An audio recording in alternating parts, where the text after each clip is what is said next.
Welcome back to the Margin Podcast. Super excited to be here as usual. Yeah. This is the podcast where we talk about books, the ones that leave a mark, start a conversation, and stay with you long after the last page. I am one of your hosts, Cristiano. I'm the other, Stranton. And today, we got another good one for you. Yes, today we're unpacking My Friends by Fredrik Backman. A hauntingly beautiful tale of how a one-of-a-kind painting, forged in the summers of a teenage rebellion and refuge, changes one grieving foster kid's life 25 years later. But before we get to that, guys, it's been a busy morning. Some busy. of you will already know. Have you watched it? We're releasing the author one before or after this episode? Probably before. To be determined, but probably before. Yeah, we'll see. We had a great interview with an author this morning. Tom Krantz. Tom Krantz, the man, the myth, the legend. The man, he was awesome. He was. Yeah. I told him at the top of the interview that I was a fan of the man himself. His work, amazing. But yeah, you guys really got to check out. He's a sci-fi author, but as far as his life goes, he worked as a he worked in production at CBS for years and years and years. Years. Local news for over 30 years, but also was a volunteer EMT for over 22 years. He said 3,000 over 3,000 calls under his belt, amongst many other things. Big fan of him. Anyway, great morning, and then followed right into this episode, which, spoiler, guys, this book, as my buddy here would say, heavy. top tier. It's definitely top tier. It's so far this is my favorite book of the year. Yeah, that I've read. Agreed. Yeah, which is high praise. High praise, because it's been a good year. Yeah, we've been reading a lot of books, a lot of great books, and this has definitely been the best one so far.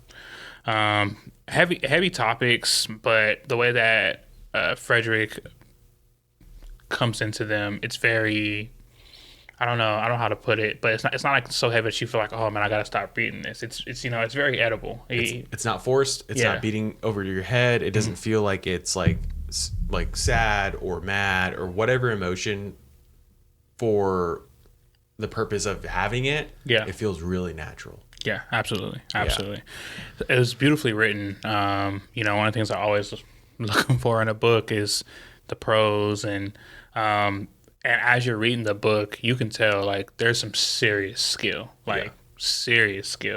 which we've heard before. I knew Fredrik was the man, the myth, the legend, but I'm not one to always steer away from.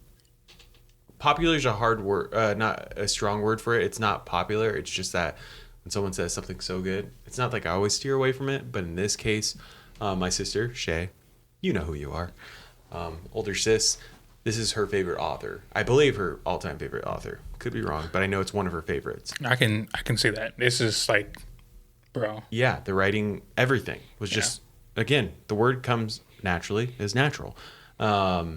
So this one, amongst many others, she has recommended. But I started this book and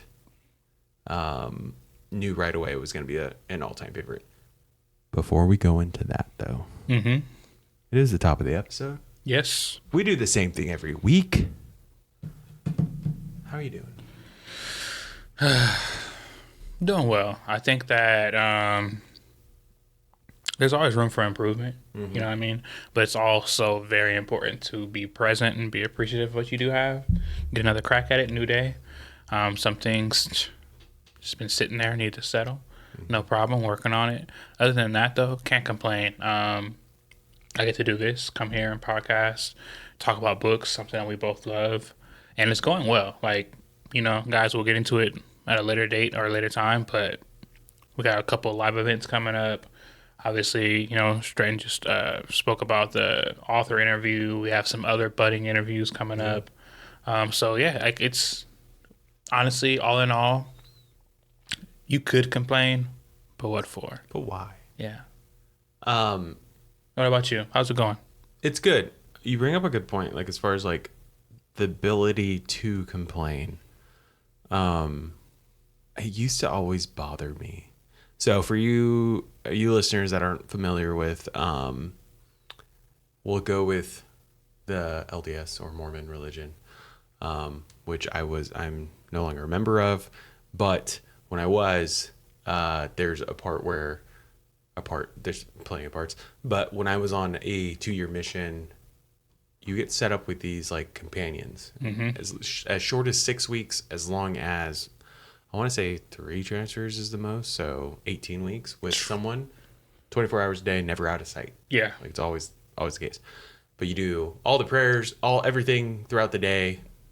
And the thing that would always get under my skin is when, and I take it as you want. It's my opinion on the case, but when the other person would start by like asking for like forgiveness for how you guys have been acting, or like how the work isn't going well, and I'm like, we're like mid prayer, and I'm like looking over, I'm like, I didn't even talk about this. Are you passively aggressively like attacking me through prayer? Is this what the case is? And it would drive me nuts. In the same instance, I remember having companions that would be like, if it was a public forum, so in front of other missionaries or other people, I'd be like, I'd also like to recognize my companions really blah blah blah. He's like top tier, blah blah blah, all the things. Give him compliments, and he'd always be like, "This was my first one, like in the training center." He'd be like, "You say that in front of everyone, but never directly to me." I'm like, "Good point. That's a great point. That hit hard." Yeah. So give flowers directly to the people, not so that everyone else sees. Right. Is what I got out of that. Right. But you asked how I was doing. Yeah. Sorry for the tangent. It's a piece of it. It's a piece of it. It's where my mind went. It's good. It's been a great week. We had a great event this week. Yes. We got to meet. That was an awesome event. Yeah, we got to meet Kiala Kendall. We got her book right here. Michael B. Don't move, boy. How far I'll go. Yes. This is a twisted tale of Moana. What if Moana broke the heart of Tafiti? Super excited to get into this. I read the synopsis, talked to Kiala about it. Kiala is originally from Hawaii, and for that reason, we went to an event put on by the organization Peak, which projects or helps highlight Polynesian voices. As you know, I am Samoan and Maori, and for that reason, I knew about this event. So Cristiano and I went. Yeah. And I was like, I'll tag along. Yeah, absolutely. It was great though. Like, even if we didn't get to meet Kiala, I think that it was just enjoyable to hear her journey in writing that and getting it published, and the challenges she faced, how she overcame them, like what drove her, like what motivated her to honestly write these stories. This one and the other books she's writing. So it was great. I enjoyed it. No small feat either, because she did get it published. Yeah. Through Disney. Yes. Big deal. We got to meet her editor, Britt. Yep. Who we, sneak peek, possibly will be having on the podcast, along with Kiala. We did speak with her. Wonderful. I realized after the fact, we talked to her during all that time. Great conversation. We didn't get a picture. We didn't? We stood up there the whole time. And we didn't turn to take the picture. The whole thing was, you get her to sign, you can ask a question, then you turn and take the picture. Yeah. But both of us were so enthralled with talking to her and having a great conversation. Yeah, because she was super chill to talk to. Yeah. We exchanged emails and socials, and then we just walked away. And then I think it was last night, as I was getting ready for this for the interview this morning, I was like, oh yeah, we don't have a picture with her. The guy she came with was taking pictures. Yes. That's right. Maybe we can email her. I'm like, oh yeah, he was taking. I think he was. Yeah, you're right. Yeah. He was the whole time. That's a good point. Good point. Anyway, great week, great event. Yes. We'll catch you guys up on it. You'll see photos when we get them. Yeah. When we see them. But this week, I was gonna look up a good pun. Yeah, I forgot to. Yeah, it's okay. But this is just beers between peers. I'm gonna on the spot. I like we'll go with that. That's good. That's good. I do poetry every once in a while. I was known for it. I like that. But beers between peers. Got to make sure I say those words right. This is because of the book. There's a specific part that has to do with beers. It's not a spoiler. It just has to do with Ted, who's one of the ensemble cast. And for that reason, I told Cristiano, hey, let's switch it up. We've done wine, we've done whiskey. Yes. Let's go ahead and do beers this time. And I went with one that I was introduced to originally by Rach. She showed me Golden Monkey by Victory. But then my good friend Taylor, who's been on the pod, Shout my out to Taylor. cousin Alex, showed me Sour Monkey and converted me.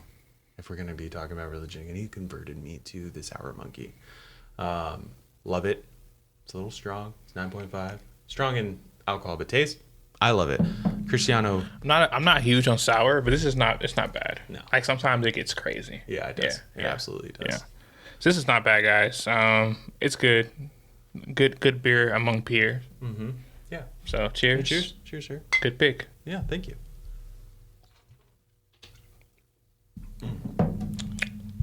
All right, guys. So with that being said, let's transition a little bit. So You wrote this. I'll let you do the transition. go ahead. I wanted to try this. Okay. It is reminiscent of what we did before, but that was a direct call. Yes. This one, getting into what the book is about, I won't give you a synopsis just yet, but you can tell by the title. It's called My Friends. Heavily, we can assume that it's about friendship, lifelong friendship, the impact of friendship. Yep. And for that reason, I want to try this new social experiment called the Last Memo. Each host records or reads a hypothetical 20-second voice memo they'd send to their closest friend if they had to convey this moment quickly. Could be poignant, absurd, cryptic, designed to be isolated and shareable. And then it always, ties back to memory fragments. So I'm not going to have you record it right now. You don't have to be like, hey, Dante. Hey, Brian. I'm dying. Please burn the box underneath my bed. Burn it. Burn it. Yeah. It could be. It could be a list of things. We wouldn't put that on the podcast because we wouldn't want anyone else to know about those. Yeah. No, thank you. Nothing under the bed. Don't worry. Nothing's under the bed. Yeah. It's obviously in the ceiling. But yeah, I wanted to, even if we just brainstorm, like what would you want to convey to said person? Does it have to be a person? No, that's what I had the same issue because I was like, oh, who would I leave that to? Yeah. I think I would do a general message to my closest friends, not a general message to everyone. Okay, so here's the thing. Years and years and years and years and years ago, we kind of did agree to do something like this. This is at the height of the Boondocks. Okay. Have you ever seen the episode of Wingman, which is Huey and Riley, right? The two little boys. They have Grandpa.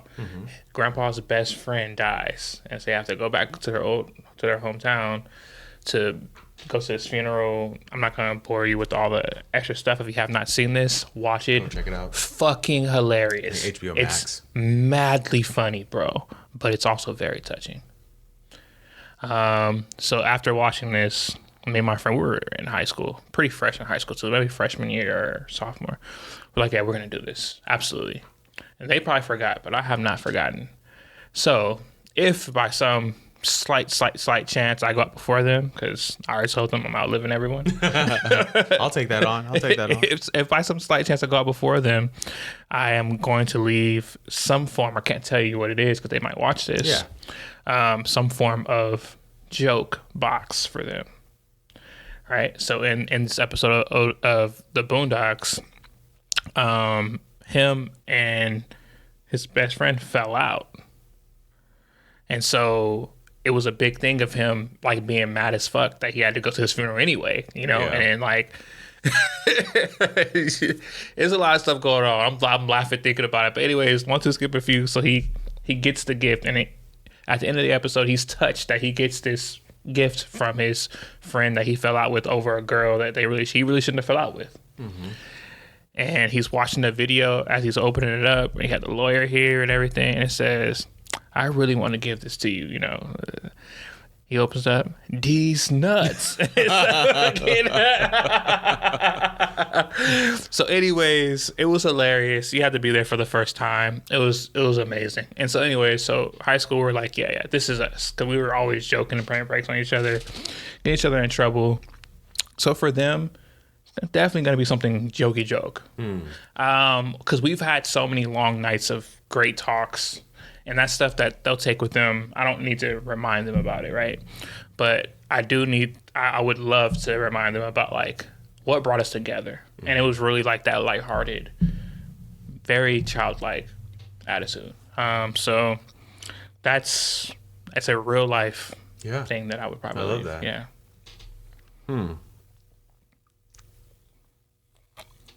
Man, it's hard to toe the line because knowing the example I gave at the top, that I'm good at saying generally to everyone, like in a public forum, how much I appreciate friends, family, whoever it may be. That's one thing. But directly, not always the case. Yeah. You know? Yeah. So for that reason, I might try to do but who do you leave out? Who do you know? If it's something touching, that's crazy. Because I mean, you know, responsibility dictates that it's your wife and kids. But like, let's say you get the chance to record a video to each one of, I think, not quite dead yet. Yeah. You get to write a letter to each one of the people close to you, right? That's more so along the lines I'm thinking about this, you know? And I think the very first thing I would say is, man, sorry for all the times I was a horrible friend. Like, not in action, but in inaction. Like, all the times I could have reached out and I just didn't because I felt like I was going through too much. And, you know, in hindsight, these things feel so small. You're like, oh shit, I could have. I really should have. I didn't because I allowed myself to have this excuse. I think that for almost all of my friends, that's the very first thing that I would get out the way. Let them know, like, oh, I fucked that up. There's situations where we could have connected, and I just didn't allow that to happen. Other than that, lots of appreciation, right? You have to find some level of appreciation for everything you guys been through. Good times, bad times, especially the bad times, because that's what really brings you guys together. You know, But I agree. I think if you had to choose one person, though, if you had to choose one person, you have 60 seconds. You're only getting to send this voicemail to one person. You get to call one person. I mean, it's gonna be Rachel. Yeah, exactly. Yeah, it's gonna be Rachel. Yeah. Or is it going to be Max? I'm just kidding. She can relay the she'll relay the love. Isn't that what who was supposed to relay the story to Naruto? I knew you were going to bring that up. Yeah. So wasn't it? He got the message from Kushina from Minato. Okay. Was that the order that was supposed to be? I don't know if that's how it's supposed to be, but I know that before she did. She probably died before him. She was dying before him, but she was strong. She had all the chakra. Nine Tails got ripped from her, so she was dying as soon as that happened. Okay. Right? Okay. Yeah. I'm not sure if he died. She probably did die before because it's been a long while since I read it. But I want to say she died first, and then he died. But either way, he knew somehow that they were gonna have that connection. So he asked her to. He embedded that in his chakra, right. And so Naruto was able to have a conversation with his dad, and then that episode destroyed me. Yeah. Destroyed it was great. me. It was great. I know the voice actors behind that said that was the hardest scene for them to record. I can imagine. Yeah. That, and then I guess I would also throw in a box of all the blackmail stuff that I've held on to. I have it. That's real. Dallas, I have a picture of you people, and I have stories I've written out. Just let them know, like, I got you. Yeah. I always had a fail-safe. Always have a contingency plan. Mm-hmm. Batman. All right. Well, hope you got what you wanted out of that, guys. Let me give you a micro synopsis. Here's the setup without spoilers. My Friend interweaves two timelines. A bittersweet summer with four teens found sanctuary on a pier, and Louisa in the present, haunted by her best friend's death. One painting connects both, a symbol of survival, belonging, and the right to say, I was here. Again, I can't get past the fact that it was beautifully written. Fredrik writes like a friend learning over your shoulder. Warm, sharply observant, infused with humor and grace.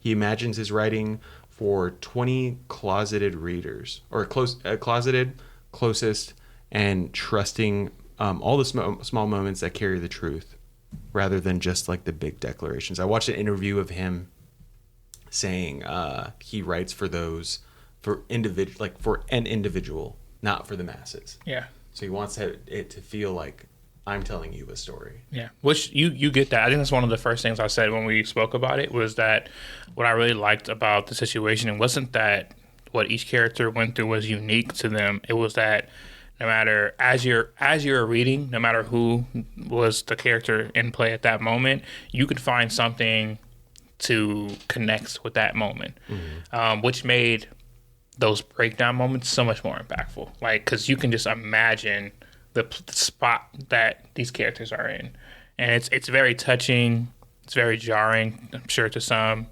It's one of those books that bring your tissues. Yeah. Like, bring your tissues. It is very touching. If you don't have any friends and you don't give a fuck about people, like you're a narcissist, probably not that touching. Probably not that touching. Probably a boring book. But if you have like great friends, if you have one friend, if you have one good friend, it speaks to the spectrum of friends. Yes, you know, and the importance of them in your journey in becoming, right? Whoever you become, like it's. Another thing I said to you when we were on the phone about this was, I think I probably said this before about one other book, also a great writer. For an author to, it's like they painted a picture of one hole. It's like one glass, and they crack it and it splinters, and it's like, okay, now I'm going to create characters based off these splinters, but you still get the overarching feeling that these are the same character. It's all based on a one.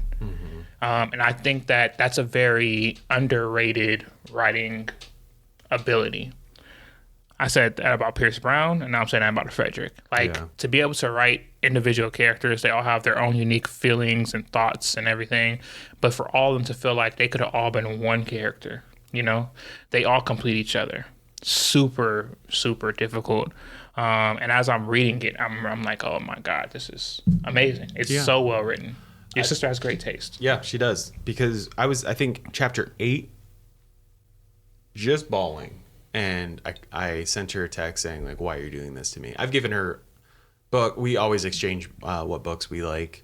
And she's been telling me about this one for a while. And I told her exactly what point. And she's like, buckle up. You're going to have to get it together because you are just scratching the surface. And this is going to hurt you a lot more because of how much you value your friends. And I was like, love to hear it. Yeah. This was a, not gonna say a difficult book to read, but it was not tough. It was just, what's a different word for it? We both said emotional is not, it's that undervalues what it is. Yeah, undervalues, what it really is. Because it's not just, oh, you're going to read this book and you're going to cry. No, you're going to go on a roller coaster of emotions. In the best way. Yeah. Because it feels, again, natural. It feels like you're a part of the group. Yeah, you're one of them. You're one of the friends. Yeah. One of us. Yeah, one of us. Yeah, I have read a lot of the books that are popular or known, I should say, known for tears. I mean, I was that kid in 5th grade that cried during Where the Red Fern Grows.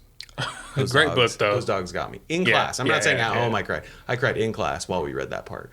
You know what part. Red Ferns didn't get me, though. It didn't get me. Island of Blue Dolphins. Island of Blue Dolphins as well. Yeah. Just all the books. Tears, tears, tears. All the movies. Tears, tears, tears. There's commercials that can get me.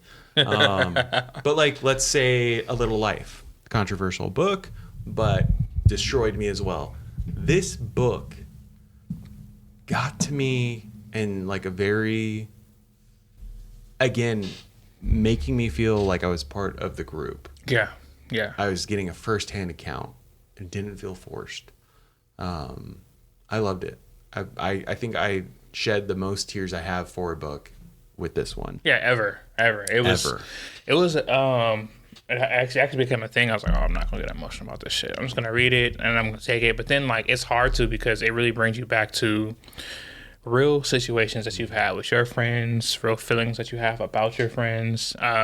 It's the interpersonal relationships between each friend, the difference in dynamics between. It's like it touches on so many different things. Not only your relationship with your friends, like you're saying, but knowing their relationship with their parents, how you act then at their home, how to check in on them, knowing like if they show up with, it could be a bruise, it could be, it could just be crying or mad or knowing like their countenance. It's off. They're off kilter, right? And so you would notice because that's your close friend, and being there for them regardless. And I think that even if even for people who didn't have like those, because some people just might have had like shelter life or they weren't able to have those close friends growing up.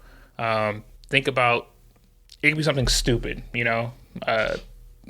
but there's always a situation where you had to feel like you had to be there for them or they were there for you, whether it's a sounding board and what I like about this book is it's so unapologetic about friendship. Like, who cares if I was a bad friend? I'm a friend. Yeah. Like, end of the day, I'm a friend. And that automatically puts me in a different league than everyone else around you, because at least you know that I have an inherent want for you to be better and to care and to be there for you, even if I can't.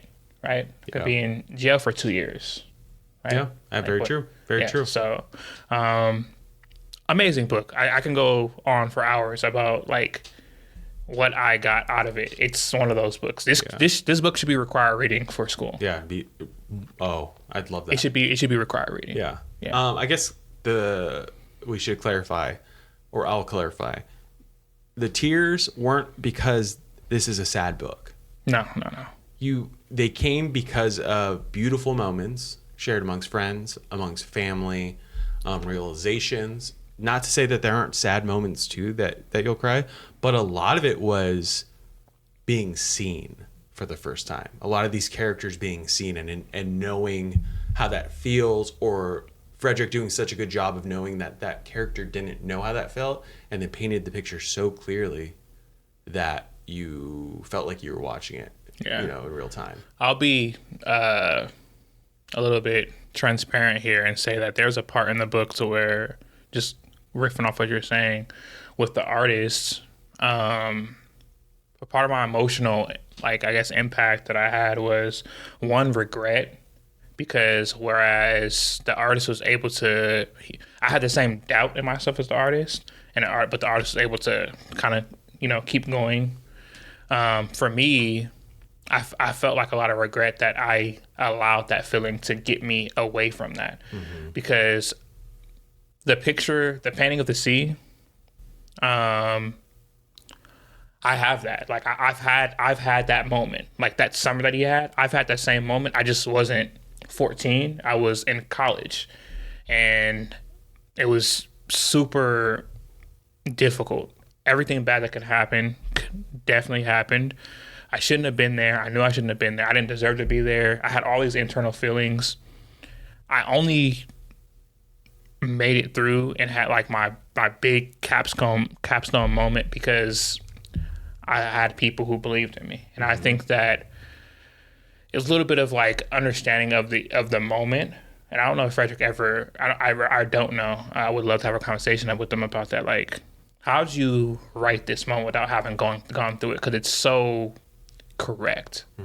Like, everything about it is so correct. The emotions, the doubt, everything that you get. So depending on who you are, it even has like these micro moments for you. So I won't go long on that, but I think that it's, yeah, for sure, best book that we've read all year, for sure. Quick breakdown again, guys. Advisory. We will be doing a deep dive after our 5-part questions, but just a quick breakdown. Like I said at the top of this is about a group of friends. We have 2 timelines. One timeline is set back. Other one is present time. In the present time, a young girl who just turned 18, Lisa, is in love with a painting. Said painting is painted by one of those friends. And as the story unfolds, we hear about the summer that made that painting, while she slowly intertwines with one of the key members of that friend group. Yeah. And she grew up loving the painting, right? Yes. From the postcard. Yes. Right. So it was in foster care. It was her saving grace. It was what her and her best friend pictured, and her as an artist was a key thing. Projected her into continuing her art and pursuing this painting. Yep. But yeah, beautifully written. Cannot recommend it enough. But with that said, let's get into the 5-part questions. Cool. Let's do it. Cool. Alrighty. Question number 1. Backman writes how a fragile friend, a stray word, or a small act can become art oxygen. What moment, maybe a joke, a kind gesture, or a sudden connection breathed life back into you when you didn't see a way forward? Ooh. Shout out to Tammy, Tamika. You probably won't watch this. Dana, I probably can get you to watch this. But she understood kind of like I had a hard life, And so by the time I met her, I was like I was in a trough. I was at the bottom, and I had dropped out of high school trying to figure out shit. I got kicked out of high school, and then like they sent me to this probationary school, which useless. So I just dropped out. And I remember her telling me that she's like, "Whew, boy, you had a hard life growing up," which she was like, "But that means that God has something great in store for you later. You just gotta keep your focus." And I don't know if she ever remembers this because it was just really off cuff, like super off cuff. Something for the umpteenth time popped up, and she had found out about it, whether it was me or Dana or someone told her about it, and she just set that off cuff, and it stuck with me up until now. And I was like, yeah, and I'm like, every day I have this thought, like, okay, it's tough, like things can be tough, but one day, you just keep putting things in place, and your luck meets timing, meets preparation, and it will be laid out for you. So, and over the years, I've seen people say this in different ways, but that was like her delivery to me in my specific situation. So it always stuck with me, for sure. You?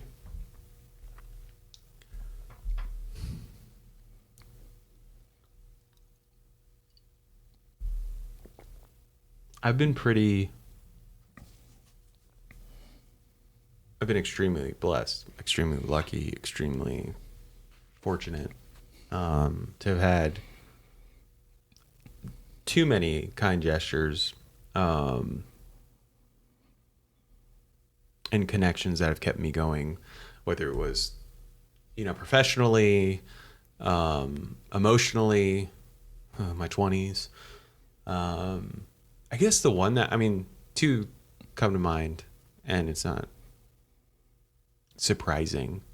When I was younger, and to this day, my mom, she's always been my go-to. She's always been the one that, when things are down, I'd call her. When I was, living in other states and trying to figure things out, do the call to check-in. She always knew the tone of my voice, what was going on. Yeah. And we've always had that thing where it's like, I was just thinking about you, or we'd call and be like, oh, you got a feeling, huh? Because I needed to talk to you today. So yeah, I know that there was so many times where you know, whether it was a confidence issue or just needing like love. Yeah. She knew when to call. Yeah. She still does that to this day, obviously. Love you, Mom.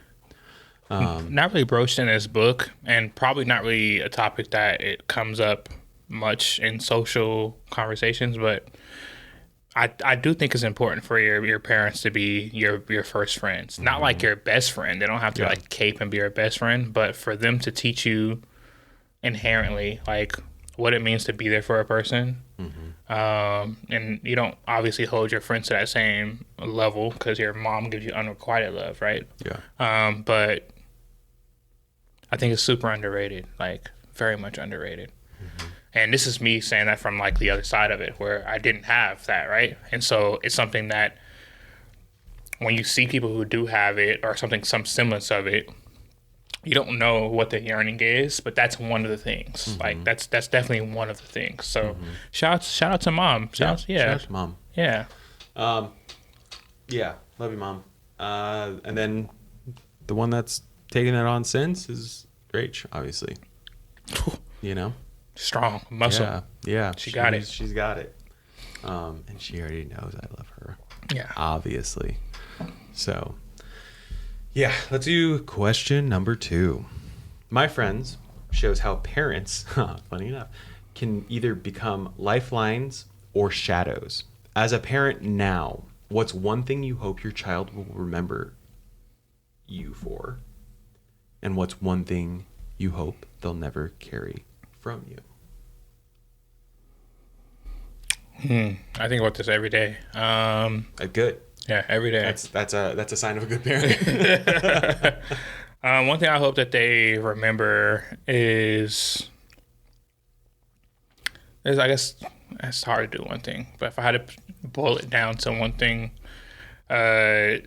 loving family, you know, like up or down, like whether we have a lot of money at that time or we have a little bit of money at that time, living in an apartment, living in a house, living with someone, living on our own, like you can always rely on your family to give you the emotional, give you support in the part that matters, the human support, right? Because as an adult, you really get lost in the sauce of like chasing success for your job, chasing success for your family, or if you have one, chasing success for what you want people to see, and then like fulfilling what you want to believe in yourself. And then the big one, money. You get lost in that. I think that we start to undervalue the human aspects of ourselves and our relationships. And definitely want them to understand like, yo, we paid extra attention to those human moments and we gave you extra grace. And we gave each other extra grace in these human moments. And I would hope that that's carried out and carried forward. In terms of forget, not always want people to forget the hard times, but like you don't want them to remember, at least me, I guess personally, and this might be something, what's the word? It might be like vanity or something, but like those weaker moments where you're like, damn, I should have handled that better. Yeah. You know, like I could have, and I should have handled that moment better. And it doesn't matter how great of a parent you are, how good of a person you are. There's always room for improvement. Nothing ever gets boiled down to like, I'm the parent, you're the child. Because life isn't that simple. You know what I mean? Like you can always figure out a way to handle it better. Yeah. So I think those those moments right there for sure are something I'm like, she can ditch those. Yeah. Or Najee, my guy, you can ditch those too. Yeah. I care about you too, bro. We do. I know we do. I think I love there's been a social trend of having your kids finish a sentence that you knew as a kid, but see if they know you've seen. Yeah. Like the whole like because I said so being a thing, or what's another popular one that we would hear? So the interesting thing about that is that our generation will have new ones. new ones and for me better ones. Yeah. Because it was such like a authoritarian parentage when we were younger, right? Yeah. You beber be home before the street lights are on, right? Yes. Like, I knew that before you said get that. me like, don't speak when adults start talking. Get me like, there's things that, there's situations that, and I'm not gonna, to be honest, I will say we have my favorite generation, like that 90 to 95, 96 millennial group is 89. Thank you. 89. I'm sorry. I'm in the room. Millennials started before then. Yeah. So, what's interesting about that group is that you were in between. If you had older siblings, you're in between like, what is it, Gen X? You're in between Gen X, Boomers. You have Gen Z, right? And like, we're like this. We're like the fucking middle child. We're like the middle child where like, yeah, things weren't so much tested out on us. They thought they had it right, and then like they realized like, oh, we could have done this better. So you're not the baby child who gets all the love and adoration. You're the middle child that really got the rod. Yeah. You know what I mean? And so we inherited this old school thought process of like, you have to go to school to be successful. You have to get a trade to be. You have to, it's like, there's like a pathway that they laid out for us that wasn't our own. Yeah. You know, whereas the generation after us, the internet happened, everything happened. We were already well in school, well on the way to be who we are. And they really got the runway of just, hey, yeah, do what you want, do what you can with this. What can you do with this? Because we're just out of sync. We don't know. And they helped create like streaming and all this other shit that like for us, we would have just made something really close to what our parents did because that's literally how we grew up. Yeah. You know, and I said the 90s, 89, but to be honest, it went. Take mid 80s, early 80s, like the whole latchkey era parentage thing where, you know, you have one, two, both parents or a single parent home all going to work. You're fucking raised by the neighborhood. I think that I wouldn't trade it, although there are definitely pros for every generation. I wouldn't trade it because I think we're so well-rounded. We're so well-rounded. I wouldn't have survived with smartphones in school. Imagine growing up, bro. Not a chance. I'm gonna age myself, and to be honest, this is not. Don't take my word for everything. I grew up with a very interesting childhood. I typed papers on typewriters, mind you. There probably were computers, but when I was growing up, not everyone had a fucking computer. Not everyone could afford a computer. And so I lived in places where I had to type my papers on typewriters. I remember typing and the whole shit's crooked. And so I have to go, yes, you have to make sure it's straight in there. And it does something to you. And then you know. If you haven't peeled the paper on like the the holes on the side of printer paper. Yeah. You're not in our generation. We talked about this morning. Yeah. I completely forgot. I can hear the printer now. Those ones. Where it's just the printer paper comes on a roll and not on like flat sheets, and then you just trim the sides. Crazy. But yeah, I guess for me, I've brought it up before. I told you, but there's that song by Alan Stone. That I love, A Father's Song. And the chorus is that I failed but always tried, that I did the wrong thing. When I did the wrong thing, I apologized. Beautiful. Yeah. And I think if Max at the end of the day knows that I acknowledge my faults and always tried my best to fix them, I'm happy. Yeah. You know, that I didn't stay stuck, or I didn't say, sorry, that's how it is, or that's how I am, you know, because there's a lot of those characters you read about, which is real, you know, sorry, I was raised that way. And yeah. Like, this is how I am. This is just how I am. Yeah. I just don't like this. Yeah. Yeah. But yeah, same answer as far as what I hope is gone. I thought the same thing. I know I've had him. And luckily his memory is not going to be there just yet. Yeah. But like those small moments where you do, like, you want to do the good parenting. You want to make sure that you're not just saying no to say no, or you don't get frustrated, or you don't react quickly. Yeah. But it's going to happen. It's going to happen. For the better. For the better. Yeah. I'm saying that for the people who are listening we've all been there. And it happens, and that's okay. I think that, to be honest, that makes your relationship stronger. If you've never been tested, if two people who have a bond have never been tested, that bond is thin. Yeah.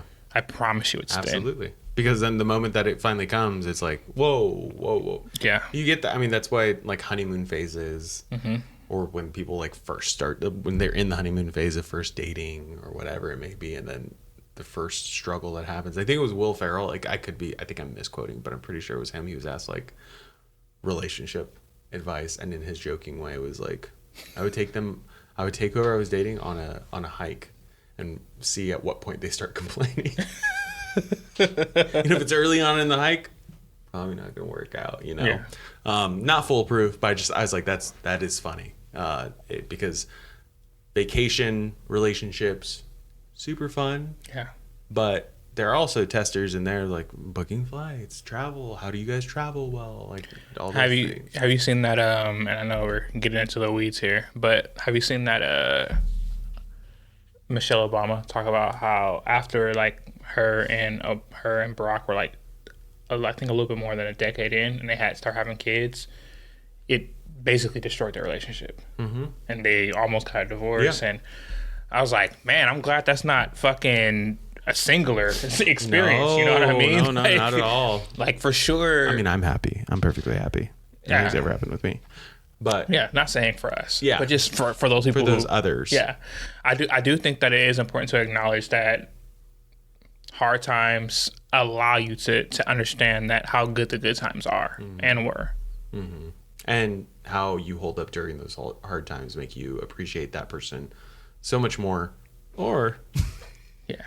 And honestly, you should be better. More. Like, going through something in year 10, 12, 13, and year 5, you should not react to it the same way as you reacted in year 1 or 2. Not at all. Right? Not at all. I think that's where the red flag is. I know people are talking about red flags and shit. Don't fucking destroy a 10-year relationship because someone did something that you recognize from year 1. Understand that they react to it differently.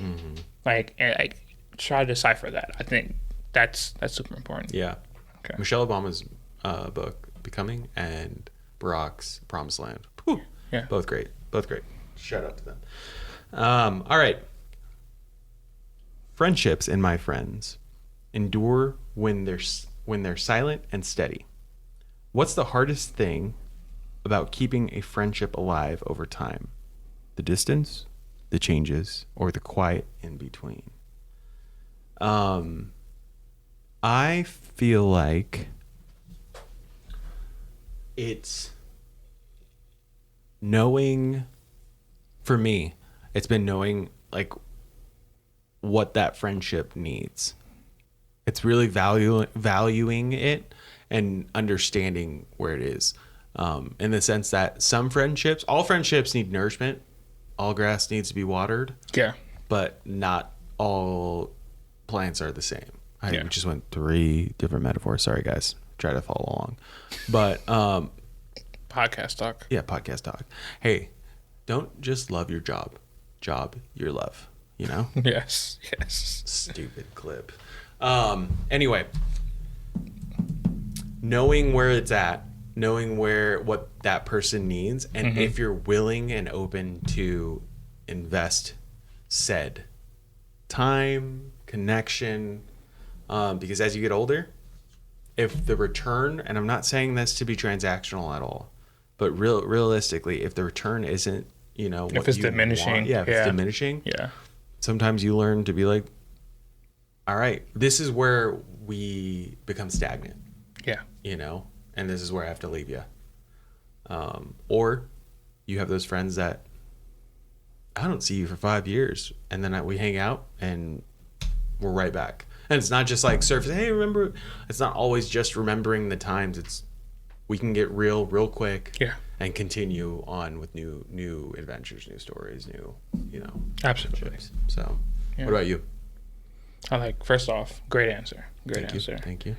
It got me thinking. I think that if I had to encapsulate a piece of that in kind of like my own answer, one thing that I personally try to pay attention to in my own friendship that I think is difficult and it helps keeps the friendships alive, understanding the push and pull.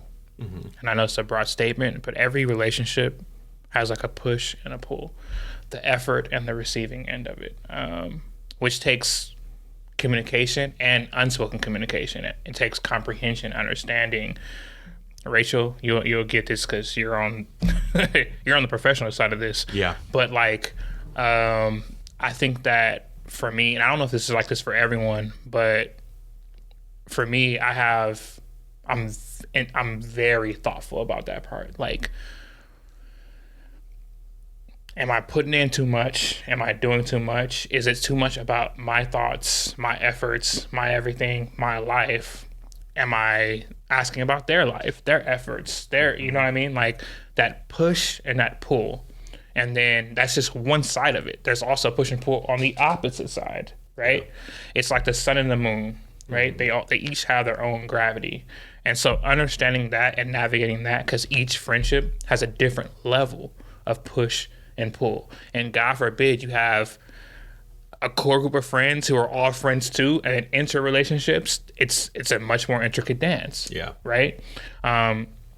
I think that being mindful of that is a key part of keeping good friendships alive, because it usually goes unnoticed. Mm-hmm. Not unnoticed, it goes unspoken, but it's not unnoticed. Mm-hmm. Like, everyone understands when they're being seen, or when someone's trying, especially good friends, when someone's being understanding or giving grace, or sometimes taking it, especially with friends. Sometimes you have to take a little ground, right? Especially if you're in situations where, just speaking personally, you've had a time gap and now you've both grown in different directions, whereas you used to be pretty linear, right? Now you have to be a little bit more aggressive in that push in order to receive the pull that you're looking for too. So, and it's not always going to be there. It's not always going to be. You have to be okay with that. Yeah, exactly. Like understanding. A core part of a good friendship is understanding and appreciating where everyone's at that point in time. Mm-hmm. There's the whole thing that, like, in a marriage, in a relationship, both parties aren't always going to be able to give 100%. Right. And you got to be able to read that and be like, okay, today you can give 20, I'll give the 80, or I'll give the, whatever it may be. Sometimes neither of you guys can give it, and that's what, you got to make it through those hard times. But that's what I thought about as soon as you said that. For sure. Yeah, it is I guess you could say it's a delicate dance. It is. Absolutely. Also, speaking of delicate dance, can I get another one of these? Yes, I was gonna say the bottle. I need a bottle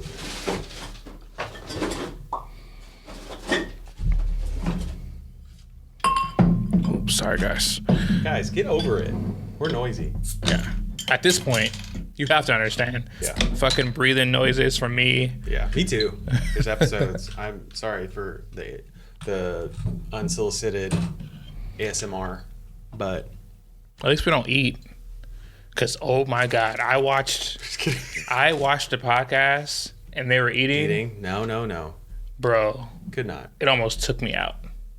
Cheers. Question number 4. Art in this book is a shield. When is something creative? Music, a drawing, a joke, been your defense? Guys, if you watch this podcast, I've told you about this already. I've always been good at art. Like, it's funny because all my best art, I never got to keep. My school kept it at that point in time. Like, whatever school I was at that point in time, they kept it. I remember doing a wood burning of a tiger. No previous art experience. It was my first art class. And I was like, this seems like it's pretty good. We all had to do the same thing. I turned it in. The school kept it. It was really good. Mind you, I'm in foster care. Nothing's ever about you in foster care. The only thing that's about you is like you. You are living in this bubble of you, and then everyone else is about them. And one thing that's important about like family is that there is an inherent push to make things about everyone and to give love to this specific child and this child and this child, right? But I didn't live in like a regular nuclear family, right? So I didn't have that. I went from home to home. So by the time that happens, I'm in like, damn, my first drawing was in elementary. The next time it happened, I was in middle school. And the next time it happened, because I didn't draw through high school, I thought I was too cool for that shit, was in college. So I didn't get back into art until I got into college. And so most of the time I talk about art is from like my college perspective, where I took this super large gap in art. And then I would like doodle. I never stopped doodling. So I have like a bunch of journals full of doodles that I fucking love. And now, because I lost most of them, I still have probably like 3 or 4. And I keep them very close to me because I'm like, nothing can happen to them. Because I like looking back at that and seeing where I was at that point in time, because it's all very descriptive, even if I didn't know it at the moment. I went through, whenever I go to like the hardest times in my life, whether I don't notice it in the moment, but after I did this whole thing in college, I realized I used art as a crutch. Like, I always talk about my writing, but before I wrote, I drew. And I still do. And I'm still honestly pretty good. But I don't have the balls to like make a life out of it. I think it's such a hard life to make a living out of, you know what I mean? So I just, I got a degree, I'll rely on that. But emotionally, absolutely. Like, yeah, absolutely. Spur of the moment. Live right now. Let's decide on something to draw, and we're going to reveal it next week on the podcast. No. You don't want to do it? No, I mean, I can, but let's do it. Why not? Just for fun. Just for fun. Yeah. Yeah. We don't know what the next book is yet. Fuck, we don't. Honestly, after this book, I felt so complete. I was like, I know. What can we read after this that's gonna like... We almost have to go like opposite way so that we don't, it's not like trying to reach in the same direction. Right. Yeah. So maybe we do go back into sci-fi. Yeah. Something fantastical that would bring you outside of that same realm. Or fantastical or dark, yeah. Yeah. Something. I agree. What could we do? Not anime, not like that specific drawing. Maybe just like a... Anime's too easy. Let's you know do what something. We're gonna do? I'll post it on socials. Yeah. What should we draw? And whatever we agree on, we'll do a reveal. I doodled when I was younger, and I will say right away, I believe I've lost it. That's what's up. As I've gotten older, the thing that I have gotten better at it with is connecting what I'm seeing in my brain and being able to actually break that down and transfer it to my hand. Which when I was younger, the connection was so much, it was so clear, but I didn't realize how finite I could get down to it. Yeah. Like, literally like, in my head, as I'm thinking of the image, I can almost like just like put my hand down and like trace in my mind. Yeah. So I wish I would have realized that. Yeah. But yeah, we'll figure it out. I just thought that would be actually Art 101. That's actually one of the things they do. They make you think of something and then draw it. So if it's like a shoe, you think of the shoe and draw the shoe, or like draw it from memory. Take off your shoe, look at it for 5 minutes, they take the shoe away. And you have what to shoe draw did you think of right now? I thought of like a Air Force One. No, it was that's not Air Force One. Sorry, went so far the wrong way. Jordan 1, the red and blacks. Oh yeah, absolutely. Breads. Yeah. Breads. It's funny. I went with a dress shoe, brown and white, that has like the paisley side and the white front, like on the toe, white toe. Yeah, like the brown. What do you call those? There's a word for it. Fuck, I can't think of it right now. But that's what it's funny. You say shoe, and that's how some people's minds work. Mm-hmm. Anyway, for me, all of the above. Music has been such a major part of my life. I come from a very musical family, both in industry and just like whenever we get together, we have many jam sessions. So I have definitely escaped into music many times before, to the point where I've like, whether it's a friendship, a relationship, whatever it may be, I usually have a soundtrack to it.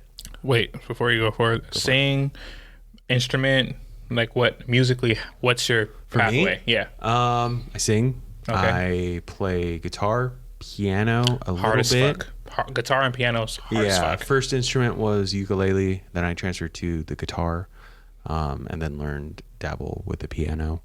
And then within my family, not that everyone does it well, but we sing as a family, like cousins and all. That's awesome. Yeah, you type in my last name, you'll find someone who's in the music industry with it. So yeah, I think music has always been a thing. Also within the family, you gotta have thick skin because we are the first to fucking roast you. Yeah. That's and that is immediate family through. Rachel jumped right in right away, in a good way. There's definitely those that jump in and don't get the cue of like, oh, we're not trying to humiliate the person or like go too hard on the person, but there's like a certain like, just gotta.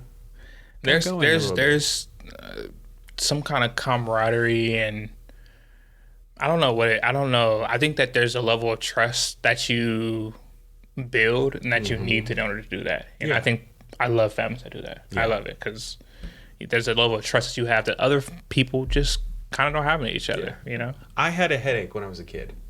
Really bad headache. And I remember, Mom, my head hurts so bad. It feels like a needle's going through my brain. And my mom, without skipping a beat, goes, oh, then it's going to be quick. I said, Mom, that's good. Yeah, thank you. Thank you. That's rude.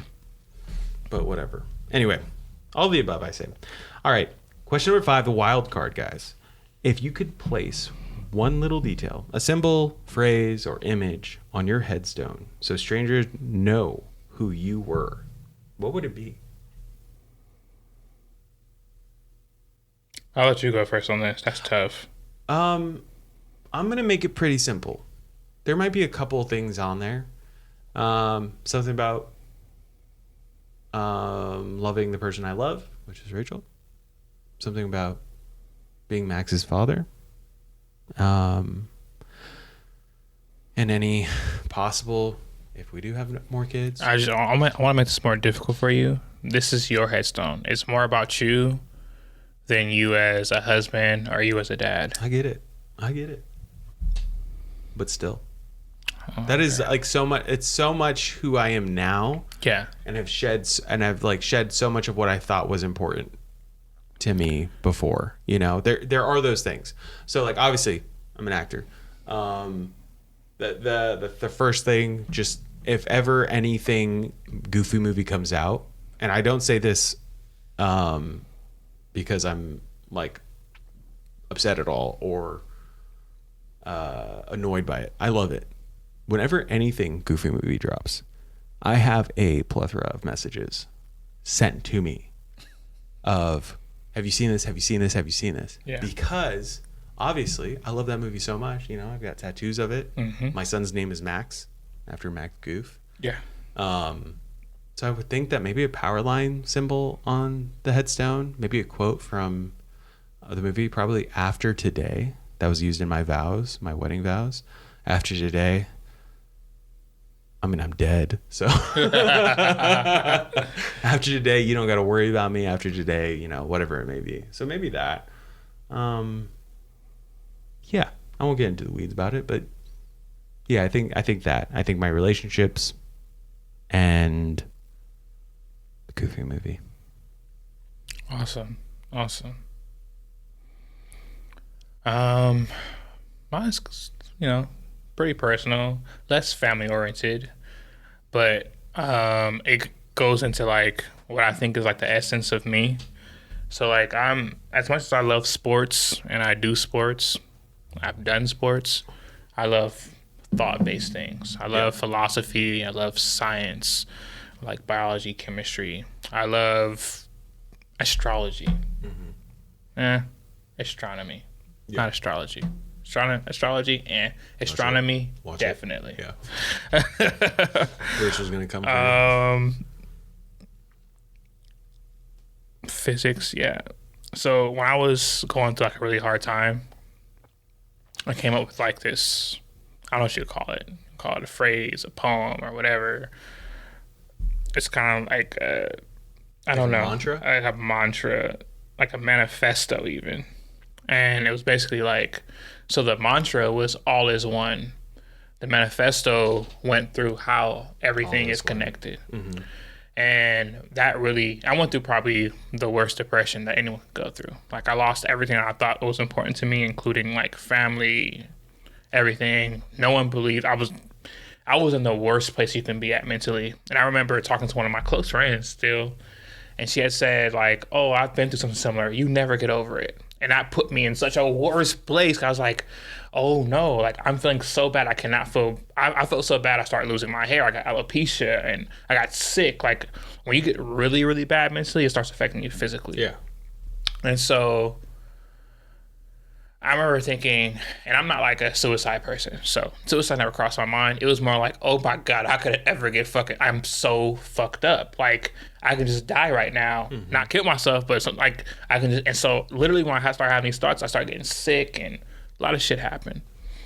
And after she told me this, it got worse. And I'm like, but it became like a seed in me. Like, oh no, that can't be me. I could never carry this with me.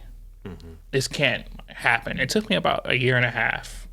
And my friends at the time will tell you, like, I was hanging out, I'm doing all these things, I'm everywhere, I'm working, I'm doing all sorts of shit. They didn't see me for 1 year. No one saw me for it because I had to get right. And so I just went to school.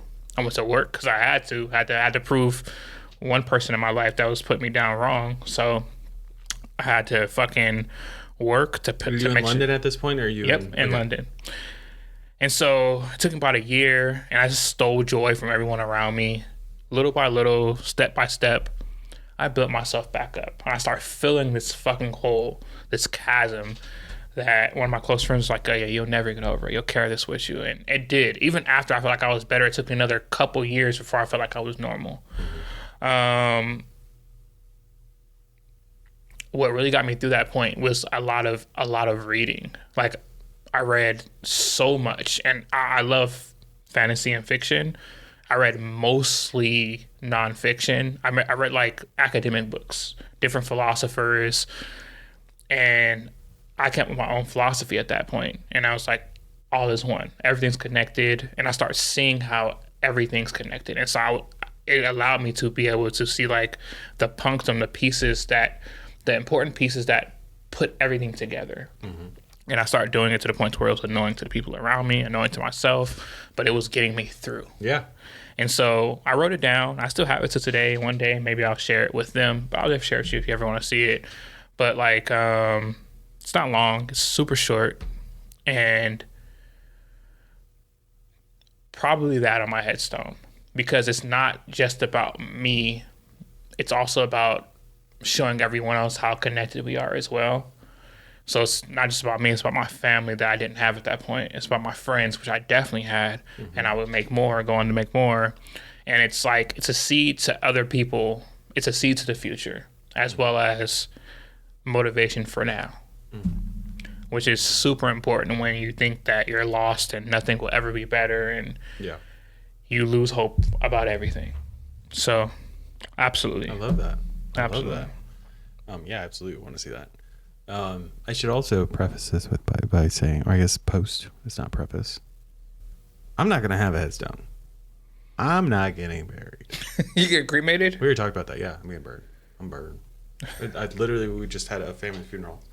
And I told my parents. Why? I told Rach. I've always felt that way. I know it doesn't matter because like a corpse is a corpse at the end of the day. I don't really have to worry about it. But the idea of my body just chilling underneath the ground, I'm not about it. Don't like tight spaces. They steal your organs first. Yeah, they do all that. Burn me. I know the ashes that I get back probably, or my family gets back, probably is going to be a mixture of other people. That's fine. I don't care. I'm going to be gone. But don't take up space on the land. That's fine. They take those bodies out after 100 years anyway. There's not a lot left. No. There's literally a rotation. You only have that burial plot for, they outlive basically whoever would be alive during that would know you, and then they remove you, switch it out, this whole thing. So with that thought, I'm like, never. I've zero problems with being cremated. They have tree burials now. I've seen that too. Yeah. Oh no, it is still your body that goes down there. That's what and then feeds you the become tree. a natural, It feeds the soil. I've thought about that too. I'd be open to that too. Yeah. But tree burial, if it's a family home, backyard burial, yeah, it also comes with a tax break for those looking for a way to bury someone cheaper. I didn't know that. Yes. So back in the day, most people... Oh, but you got to own the land? Man. You have to have a house. Yes. Sorry, not going to happen in my family. It has to be on a land that you or your family owns. Yeah. And it's definitely There's a a tax select break. few of us in the family that would be able to do that.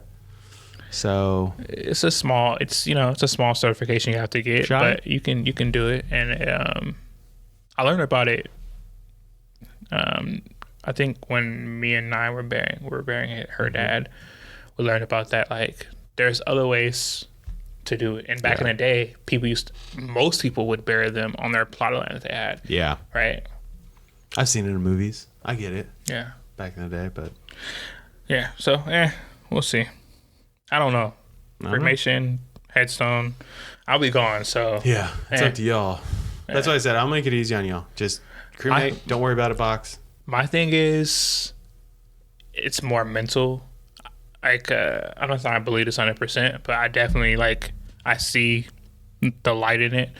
I don't know where it's come from. It might be Native American or something, but they said when the last person who knew you dies, that's when you pass on. Yeah.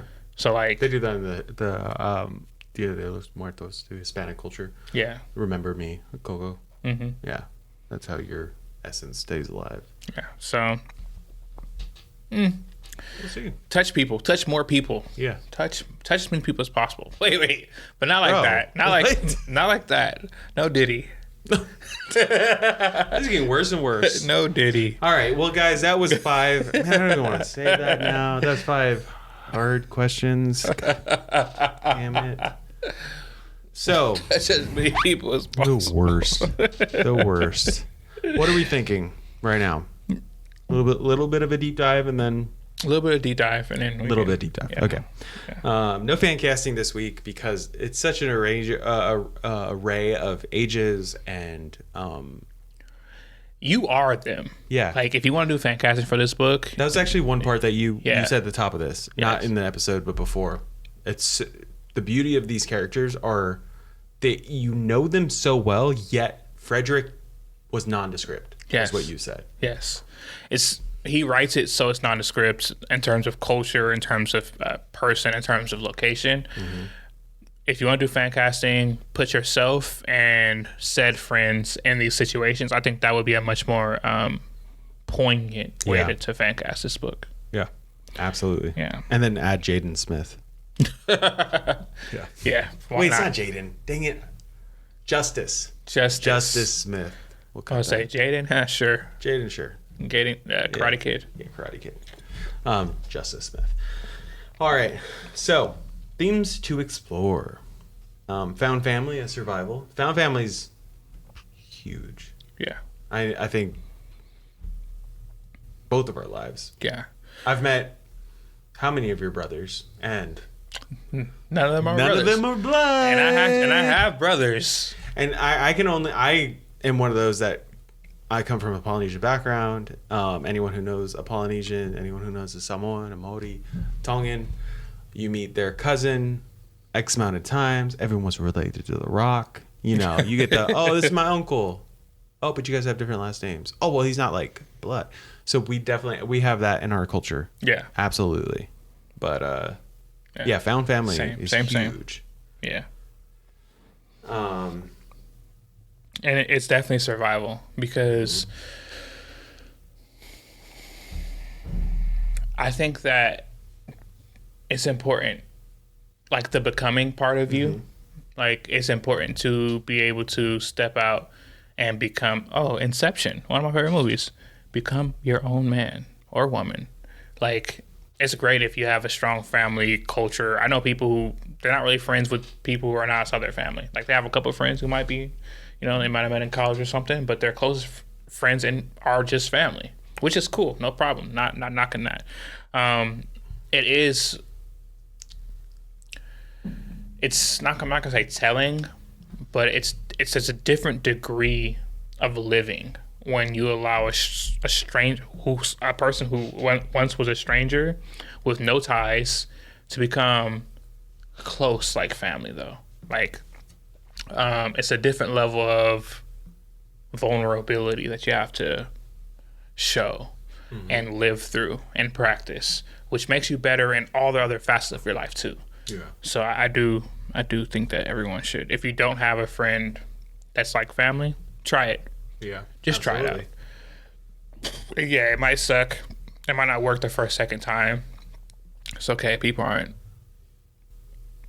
no one's perfect. No, not at all. No one's perfect. Art as memory and rebellion against erasure. Mm-hmm. Trying to have some sort of, at the top of this, I said, this book helps you, or not helps you, but a main theme is like, I was here. Right. Oh, I love that though. Yeah. Great absolutely. 3 words. I was here. Yeah. Beyonce has a great song. I think it's actually called I Was Here. Super emotional. Just about making your mark on the world and wanting to be able to, have those people, as we talked about, that will remember you for all the right reasons, Yeah, I want to talk about the book specifically. Let's do it. Should we do spoiler? Before we go to spoilers, let's map out the main characters. Okay. I don't think we've done that yet. No, right? No. Let's map out the main characters and the synopsis level of plot. Yeah. So you have Louisa, you have the artist Kim, which you don't really find out his name is Kim until later on in the book. That's but a spoiler. Is it a spoiler? Not really. So you have Louisa, you have the artist, you have Ted. Yeah. You have, I'm going to say his name wrong. Bro, you corrected me how many times when I said it? Yeah, I'm going to say it. Go ahead. You say it. You are. Now You're. Yeah, you are. You're. It's more old than you. There's other characters too. Yeah, anyways. So you have Ali. You have Christian, who's small but major in the scope of things for the artist, right? And then you have all their parents. And then all their parents are characters. Yeah, they're huge characters, but yes. And Fish. You have Fish. Yeah. Can't forget Luisa's Fish. best friend. Yes. So it might seem at first glance that the main character is Louisa, or it might seem that the main character is Ted. But as you read the book, they're all main characters. Absolutely. Like, the artist is a main character because he's the reason for the season for everyone. I don't think there's anyone who really truly gets more, let's say, screen time than any of the others. It was so evenly distributed. Yes. And you care about all the characters evenly. Yes. Absolutely. So the story follows, as Stratton went through earlier, Louisa, she's in foster care. She meets Fish in foster care. Fish and Louisa are tied at the hip because they get each other through these very, very hard times. They go through the ups and downs of being individuals in a collectivistic world, which is very fucking difficult. And one of the things that gets them through is art and each other. As time goes on, you get to meet other characters like that they've seen in this postcard, that Louisa and Fish seen in this postcard, which are Ted, Yoar, the artist, etc., and Ali, right, etc. And you get to learn more about how they become more intertwined. Yeah, this postcard is a picture of, or it's a, you get those postcards that are of like a Van Gogh, right, or all any type of art. And this one had the artist's first piece, which was called The Sea. The Sea, by Sea Yacht. And Louisa is obsessed with it. Yes. Loves it. Yes. Can see things that others don't in it. It feels so connected to the nth degree. So with that said, Louisa goes on this great adventure with Ted, and we find out more about this friendship group or this group of friends. This group of friends has everything that I hope you guys were all able to experience as a kid. Yeah. One of the big major parts is them saying at the end of each day, tomorrow.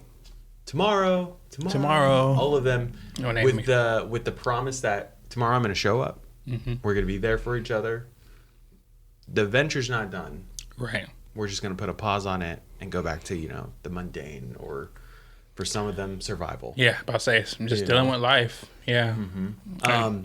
It will also have you on the edge of your seat every time it's said. Yeah, absolutely. Because so many of the characters are going through real life. Every character survival. is dealing with some level of survival. Yeah. Some of them are more stable than others. Some things are more volatile, but once again, another one of my favorite things about the book, it gives you a different perspective no matter what kind of walk of life you come from. 2-family home, 1-family home, great parent, not so great parent, present parent, not so present parent. Mm-hmm.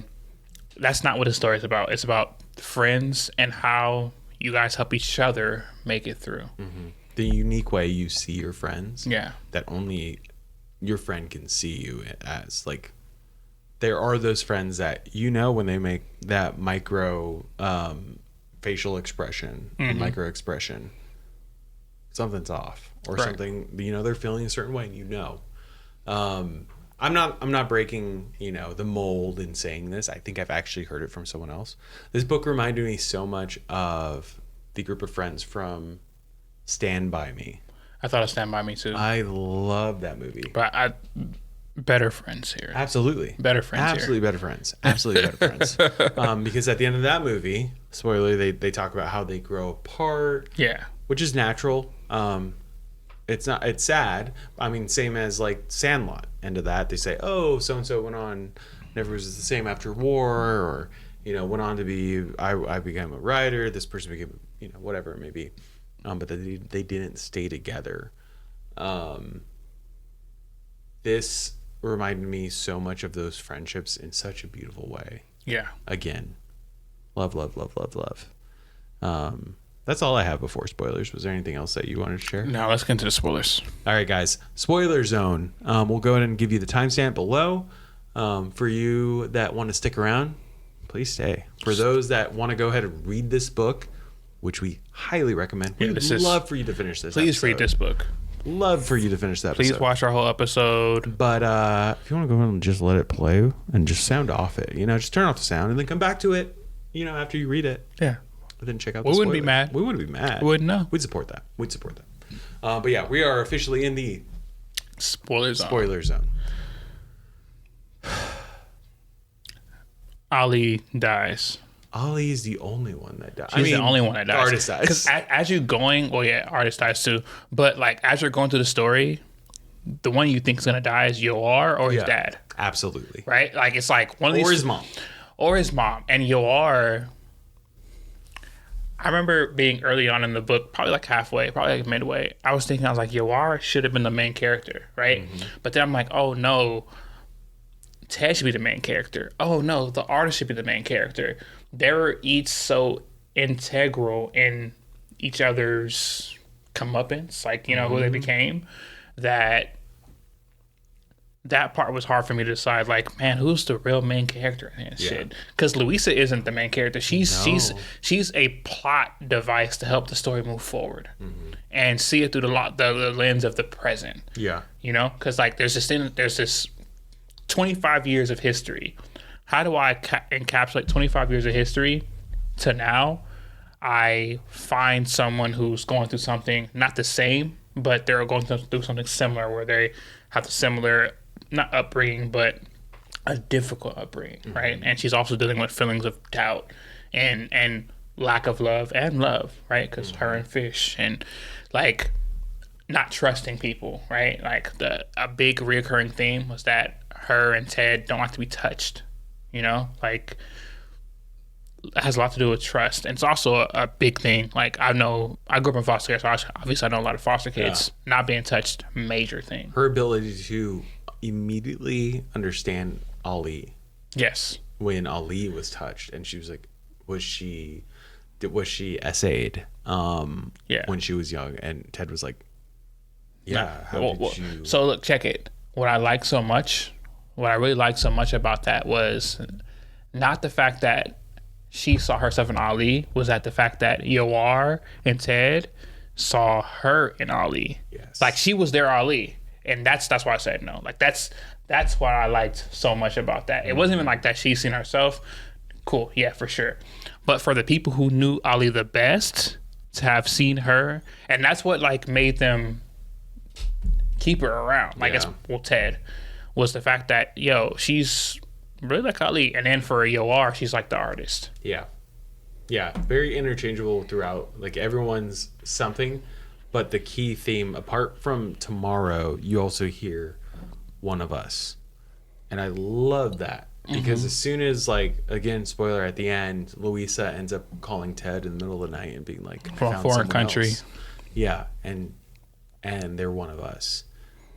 That's so, and like the excitement he has immediately, and it's like, Gabe, you know what you have to do. Because at first he was like, call me back. He was like, I'm asleep. But as soon as he hears that, hey, I found one of us. They're one of us. And he's like, oh my gosh, okay, we need to cultivate this. We need to make sure we are there for them.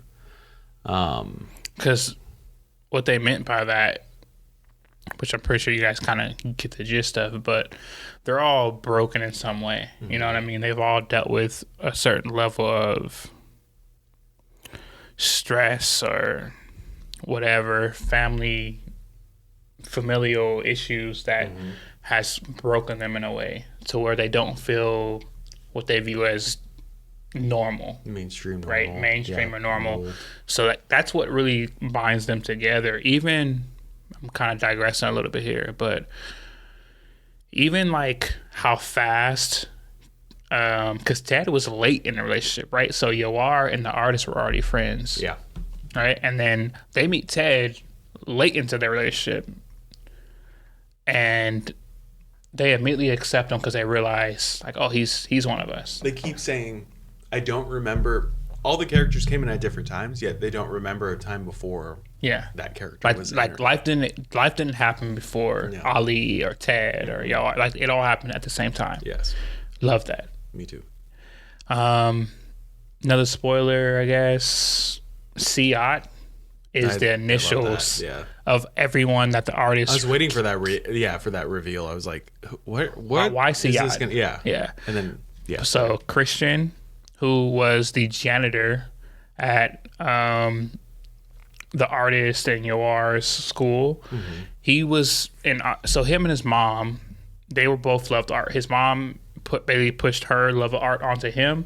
She thought he was going to become an artist. He ended up becoming a janitor. So she was an art instructor. Or she was an art teacher. Yep. Professor. And he ended up kind of underachieving. Not that he wasn't great at art. He just kind of underachieved. Drugs. They think that he was a partier. Drugs. He actually ended up having like cardiac arrest at a party, and he died at a party because of drugs and stuff like that, which deeply affect not just his mom, but the artist, Kim. Yeah. And which, down the line also affected Ted, right?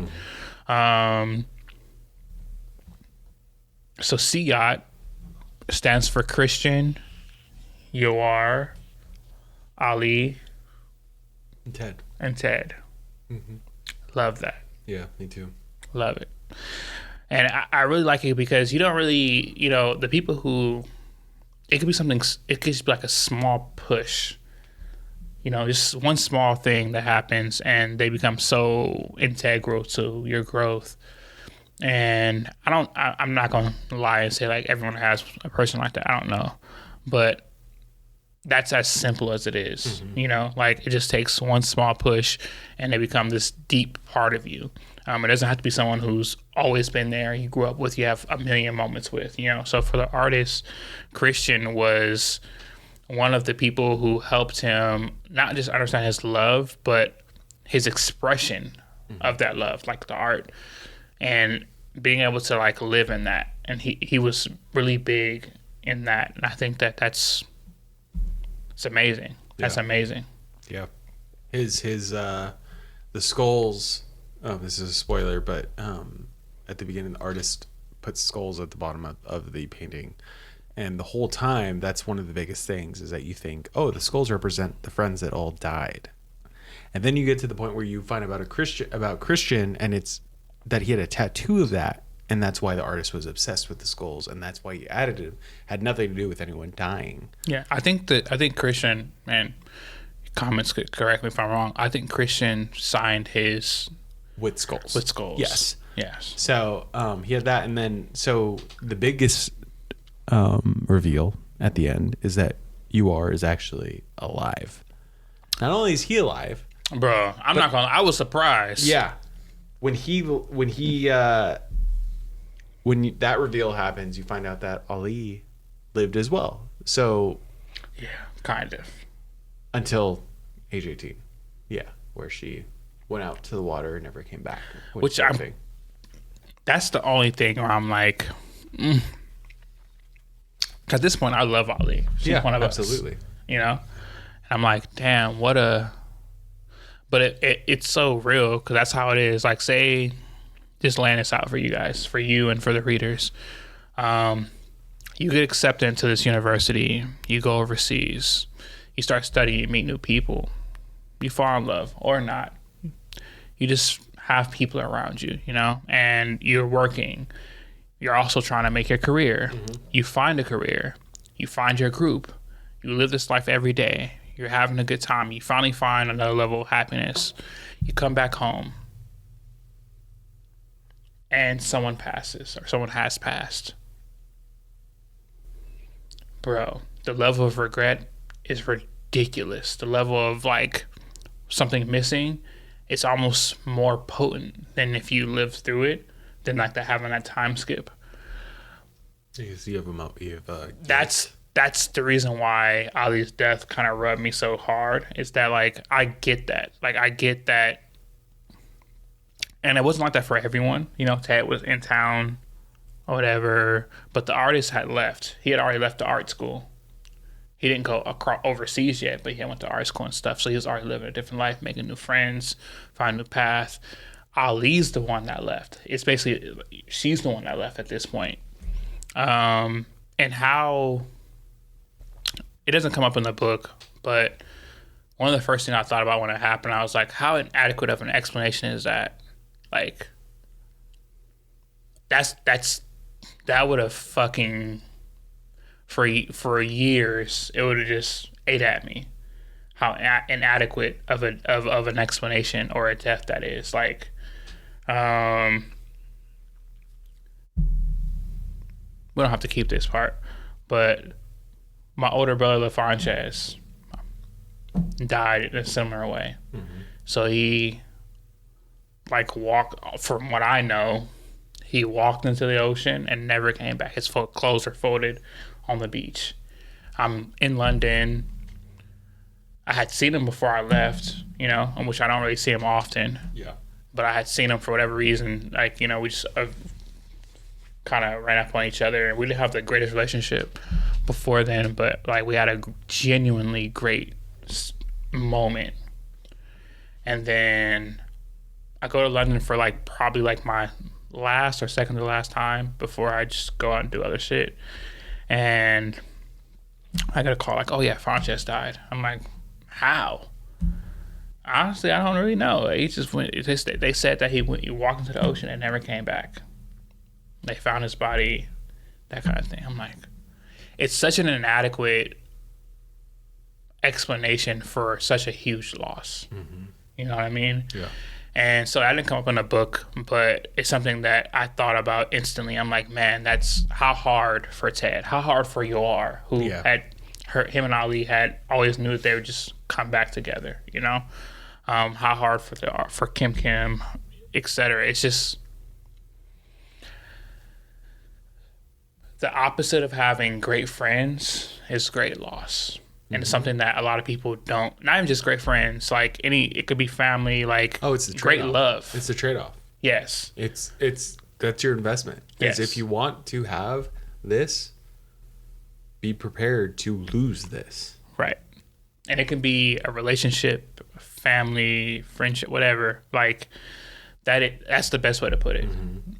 And that's kind of like the underlying theme of this book. It's like this great trade-off of like, oh, you can have a really poor life, but if you have enough trust and love in you, you can have these insanely deep connections. They're almost deeper than if you had a steady life. Yeah.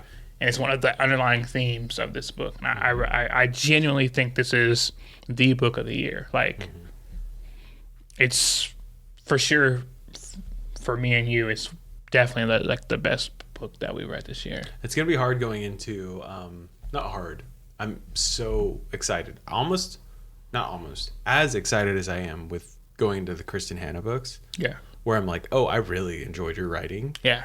I don't want to do the compare game. Both of them I'm excited to go into. Phenomenal. But the only thing of resistance that I have is like, oh man, that bar is so high for both of you right now. Loved the women. Loved My Friends. Yeah. So how will these other ones that are, I think, The Great Alone is by Fredrik, and then I have Nightingale lined up for Kristen Hanna. Yeah, me too. Nightingale. I haven't seen The Great Alone, but I'll add that. Yeah, I have a couple of their books both lined up, and I'm excited to see how they pan out. But the only thing is, like, now I have to like create a different space. I can't. I'm such like a at the same time reader. Now that I know like the depth of like their writing, you have to prepare yourself. You have to prepare. Yeah. I can't like. I don't want to be reading some other, Yeah. whatever while I'm about to start The Great Alone. The Great Alone might be Kristen. I might be wrong on that, but I know The Winners for sure is by Fredrik, and that's another big one. Yeah. But yeah, I'll have to check him out. I'll never doubt him. After this book, he does so many difficult things well, like extremely well, like as if they're second nature.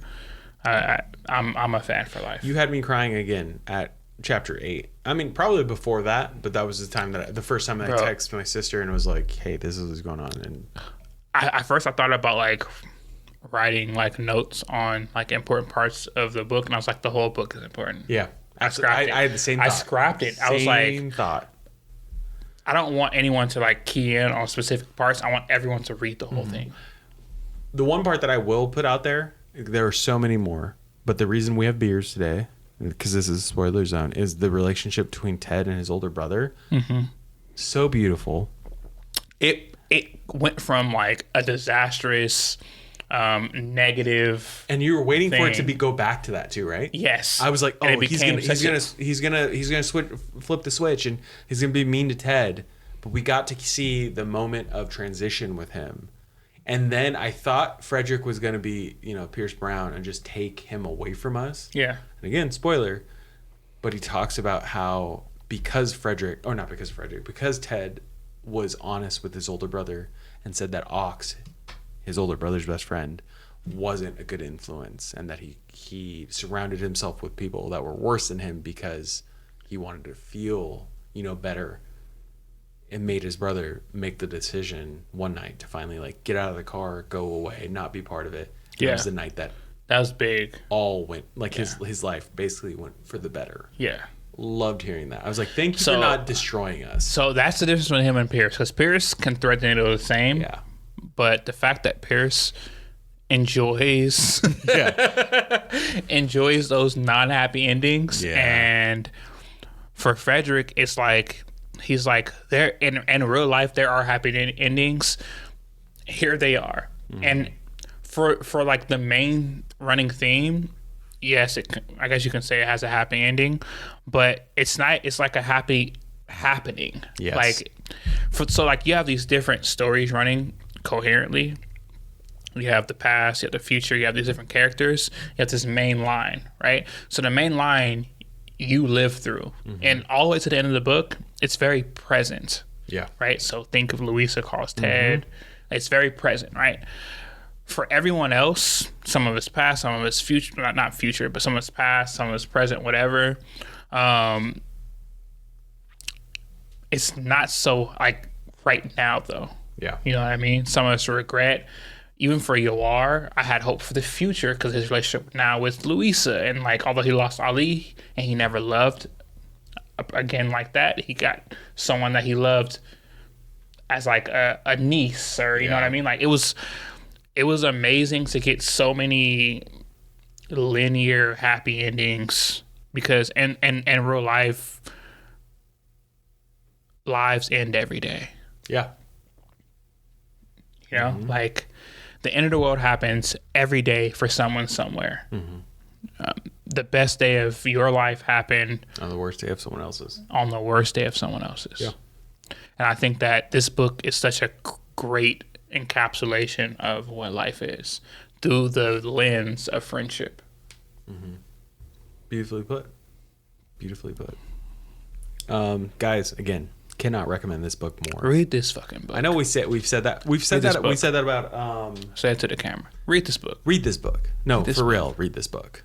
It will invoke only good things in your life. Yeah, for sure. Honestly, it will. It will bring joy, understanding. It will make you question, you as a person, and what you give and what you receive, and what that standard is. Book of the year. Book of the year for us so far. Book of the year. Yeah, so far, it keeps the crown. Yeah. So, thank you, sis, again for recommending that. Shay. Yep. You did your fire thing. recommendation. Yeah. You got anything else? For the wrap up, we're starting something new. Oh yeah, we definitely are. My bad. Absolutely, we are. I'll keep it quick. We are starting a new segment: read, rant, repeat. And this segment will be a call-in segment where you can either, in the future, later on down the line, we'll take live calls. But for right now, we'll have a number, which you'll see here, and in our description, and on our Instagram, and on our YouTube, and other platforms. You can call in and leave a voicemail. A rant. Tell us about a book that you've read. Tell us about how it make you feel, what you hate, what you love. We want to know. And we will play them and react to them and talk about them on our episodes. Possibly weekly. Review said book, said author. Yep. Said hot take. We'll take hot takes too. We'd love books. A hot take. Yeah, we'd love to hear your hot take on. Yes. Whether it be book talk or bookstagram or whatever you want to call it. As long as it's book related. Don't call in talking about your actual relationship. That's not this podcast, guys. It's not this podcast. Make it book related, please. She was right. You were wrong. That's bottom line. Bottom line. That's the best advice I can give you. Yeah. So look out for that. Check us out. Leave a voicemail, please. Yeah. And be there as a friend. Yeah. Be even if you're a good friend, be the best friend. Yeah. Be the best friend. Be the best friend. Yeah. Definitely something to live by. This is definitely a book we are going to return to. I'm gonna read this book multiple times. I'm gonna recommend it to the point where people are fucking tired of it. Yeah, I forgot to tell. Not forgot. I hadn't told Cristiano, but I finished the book 2 days ago. Yesterday, I was missing the characters. Yeah, which is always a great tell of the book, where it's like, man, I miss hearing about their story. Yep. It happens with me with shows like that I love, where I'm like, oh, I wonder what they're doing today. Yep. They become part of your life. Absolutely. Yeah. So that's the extent. That's the best compliment I can give, is that I miss hearing about their lives and knowing what's going on with them. So if that is something you're interested in, check it out. Check it out. But with that said, we're wrapping up another episode of the Marges Podcast. Thank you for joining us. Thank you so much for joining us. And until then, we'll see you next time. Tomorrow.